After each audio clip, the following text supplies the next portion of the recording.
And welcome to the How to Grow Your E-commerce Business podcast. I'm here with Izzy from Portless, and he's going to tell us all about shipping products directly from China one by one. So, Izzy, over to you. Welcome to the podcast. How practical is it to ship products direct from China in this way? First of all, Trevor, thank you so much for having me. Very excited to be here. And it's a great question. People find it almost hard to believe. It's almost too good to be true. But this model of shipping directly from China to customers' front door, it's been around for, I would say, over 10 years, about 12 years. I've been doing it almost as long. But that model has evolved and has gotten incredibly good over the last three to 4 years. So there's actually about 1 million packages a day being shipped from China to the US and around the world. And it's very efficient. It wasn't always efficient, but now it's very efficient. And the ability to leverage that, I mean, we help over 100 brands leverage this model. And we'll go into different types of questions on the model, but essentially it is efficient with a 5-day delivery to the US, under 5 days to the UK. And it's affordable for the right brands. It's not built for every brand, but this has been happening for over a decade. Early days weren't as efficient, but over the last 3 to 4 years, this model has gotten incredibly efficient. Yeah. Okay, so how did you get into doing this? Great question.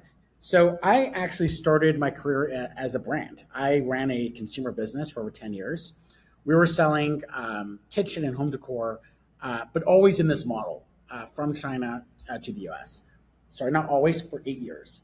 The first 2 years, as I was selling like a typical e-commerce DTC brand, I would manufacture in China, put on a boat. I would have to wait 2 months on average to get to the US and Canada, inbound it, pay the import duties, bring it to a local facility, and only then I was selling it to my customer.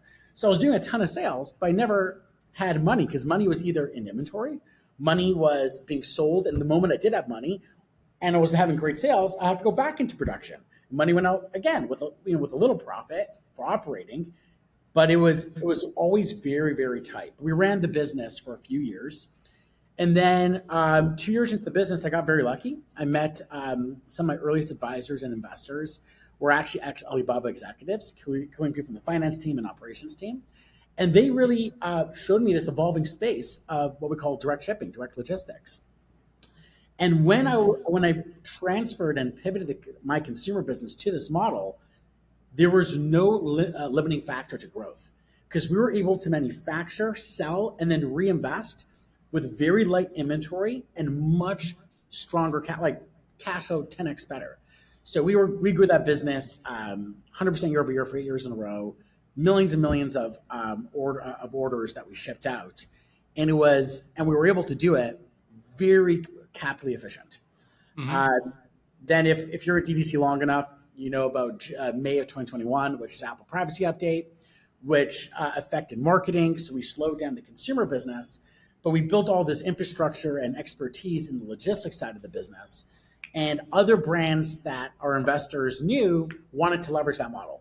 And over the last couple of years, we basically transferred fully to logistics business where we help other businesses be extremely capital efficient, have great cash flow, and much more agile in their inventory. Okay, so how long? So you say it takes 5 days, right? Yep. So is that from, day one, someone places the order, and what, day two it's shipped, or is it shipped the same day? Or... Same day. So basically how it works is, kind of give you the full flow. A brand meets us, they want to use us, no problem. They download an app. We become a location. We're basically a location inside Shopify. You would send us inventory from the factory. The factory manufactures a product, let's say these pens. They'll send us 10,000 pens. We'll inbound it. We'll get it probably 2 days post-production because we're in China, so we're very close to most factories. Customer makes an order, let's say on May 21st today. We'll have that product shipped out within 24 hours. If it's before midnight Eastern, it'll be out the same day, China time, because it's 12 p.m. the next day in China. Or it's the following day if it's after midnight. So it will be out the door. So when I say it's 5.2 average, so the 5.2 days is from the transaction date. So from 12 p.m. Eastern on May 21st, 5.2 days later on average, front door. Okay. So how does this? I mean, okay. So if if I ship something second class in the UK, forgive me, this is what I know about, right? that would cost you about £3.40 or something like that, right? Mm-hmm. If I was to get the same thing directly from, so what's that going to be? I don't know. Let's call it. Let's call that £3.20 because I'm sure you probably price in dollars, right? So what would be the price of of shipping that same thing from the States to, not from China direct? From China. Okay, and you said which service? There's 24-hour service to the Royal Mail. Okay, no. So this would be if I was shipping it. So I think if I had the thing in my warehouse in the UK, right, mm-hmm. I could ship it to. I could ship it to a customer in the UK, a 48-hour service, yep. And it would be about £3.20 or something like that. Right. So I don't know what that is in US dollars. I'm assuming around £3. Call it £3.50. Call it $3.50. $3.50. What is that in USD? About $4.45. Okay, not much more. We would be about $4.80. Okay. So, and that's door to door, and we will do Royal Mail 48 hours. And essentially, if you think how it works is, we buy pallets on planes, and if you're selling a pen, the question you can ask yourself, how many pens fit on a pallet? Yeah, probably 30,000, right? Now, exactly, a lot. Now that's a pen. That's an extreme. A pen is like jewelry, small accessories, but fashion. How many T-shirts? How many dresses can fit? A lot. And we are part of large contracts with Royal Mail. So we'll have very cost-effective pallet space. How long does it take to fly from UK to China? I don't know. How long does it take to fly? I don't know. From the East Coast, it's 14 hours. I think UK is a little faster. My assumption is like 8 hours or 9 hours. So we could get it. We could deliver on average, I think it's 4.4 days in UK. So it's not 48 hours. It's double that, but from order transaction. So then the question is, how efficient is your 3PL? We have a 99% ship the same day. So it's not like we're taking 2 days to ship it. It's shipped the same day. 4.4 days after transaction, Royal Mail will drop off this pen at your front door for $4.80 starting. Now, where things gets more expensive the heavier and larger the product is. For example, in our model, it doesn't make sense to sell furniture because then we'll have to put one chair in a single pallet. Economics don't work. But fashion apparel, cosmetics, accessories, small electronics, So do you? I've got 2 questions for you. So where does the packing happen? Does that packing happen in the US or UK? Happens in China. Okay, so it's completely packaged and just goes and labeled and everything and just gets injected. It's all labeled. It's ready to go, and we just simply hand it to Royal Mail at the Royal Mail distribution hub. Okay.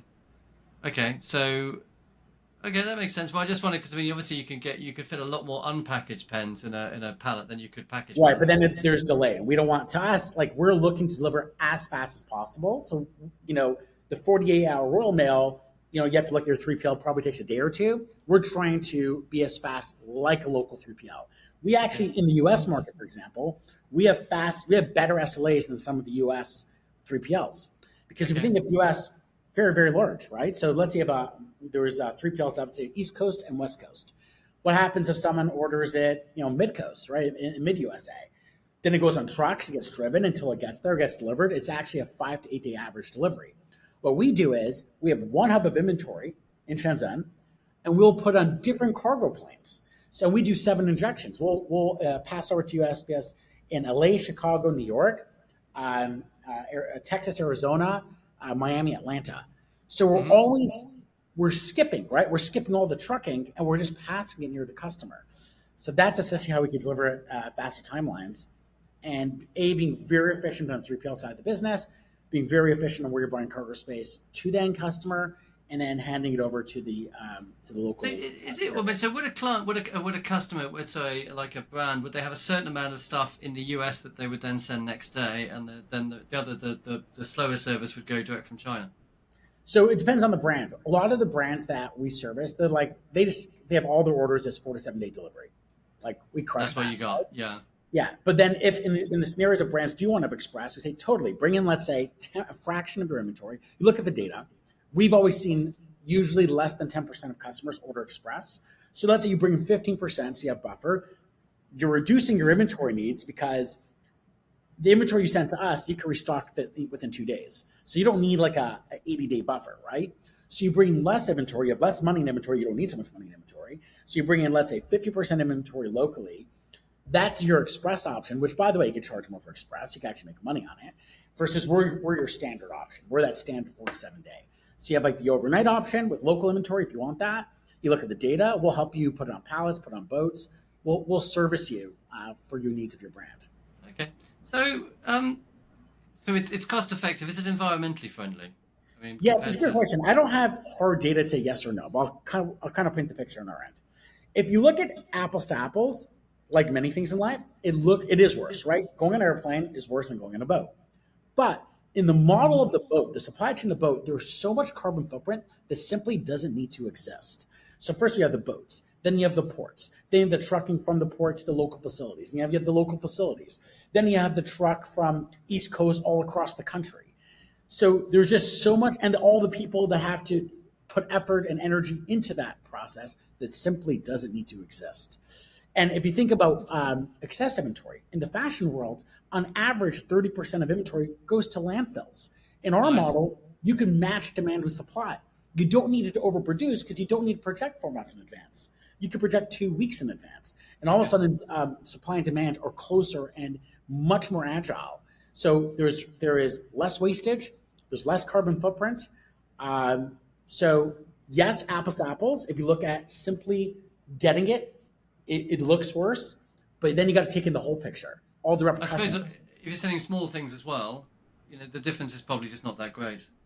Yeah, I mean, end of the day, if you look at simply an airplane versus a boat, the airplane has more emissions, but you got to look at the entire picture, right? You got to look at all the other pieces of the puzzle of all the carbon footprint, the excess inventory, where does that go, etc. Okay, so tell me about this. So the end-to-end service, right? So you said you had a Shopify plugin. Tell me about how the things works, including things like, how does duty work and how does... Great question. Tell me how the whole thing works. Great question. So day one, we meet. Oh, this sounds really interesting. I would love to test it out. No problem. You download an app. Now you're integrated to us from a tech perspective. We create rules, which orders come to us versus which orders might go to your current 3PL as you test us.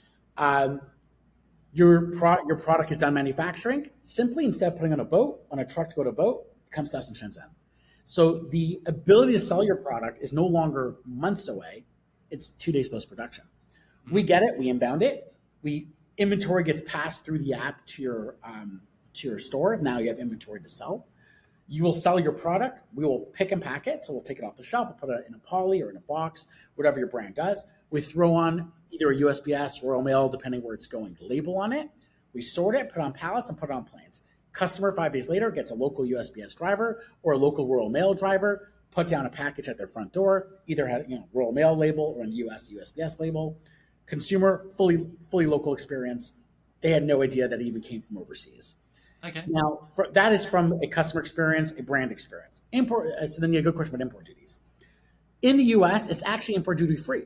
With Section 321, any order going directly to an end consumer that's under $800 value, it is import duty free. So there's no import duties. You're collecting sales tax. Yes, And UK has a different rule, different threshold, but same idea. Anything under 135 pounds is import duty free.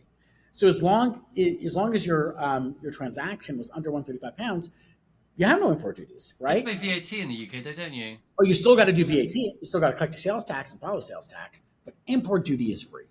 Yeah. Who is this service actually? So what kind of brands do you work for? How big what kind of volumes do you require? Yep. So the minimum for us, what we tell brands is we're not good for early stage brands. Like, you got to first figure out your distribution before you optimize your supply chain. Like, to optimize your supply chain before you know to sell your product well, you're too early for us. We'll say we look for brands at 2,500 orders or more a month. Usually you're doing millions of dollars of revenue. We work with brands that do hundreds of millions of dollars of revenue. But if you're early on in your journey, we encourage you first to figure out distribution, figure out how you get your product out there.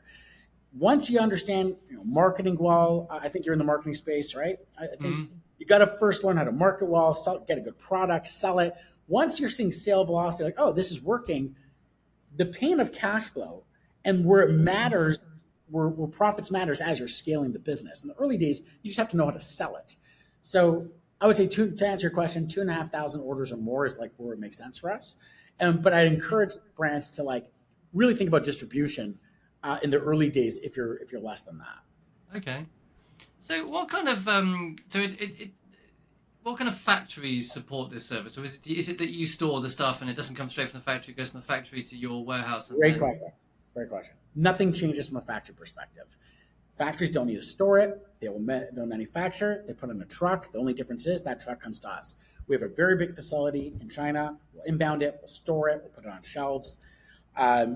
We store all the inventory. So not from a factory-like process perspective, no change.